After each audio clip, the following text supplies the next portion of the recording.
जिसको अपनी आईडी पे गिफ्ट चाहिए वो प्लीज़ अपनी आईडी कमेंट कर दे और मैं उसको ज़रूर गिफ्ट दूंगा।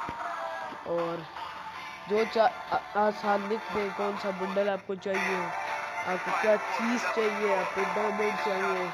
और ये मेरी प्रॉक्सी सर्वर आईडी नहीं है, ये मेरी असल आईडी है।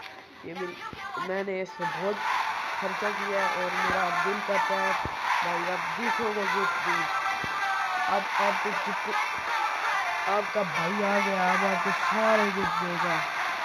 और आप जितनी बार भी यूआईडी कमेंट करेंगे, जितनी बार बोलेंगे मैं उतनी बार गिफ्ट करूँगा। आप मेरे हर कमेंट में यूआईडी गिफ्ट करेंगे, यूआईडी देंगे तो मैं आपको हर दूंगा, हर वो चीज़ दूंगा, हर गिफ्ट दूंगा, हर चीज़ दूंगा।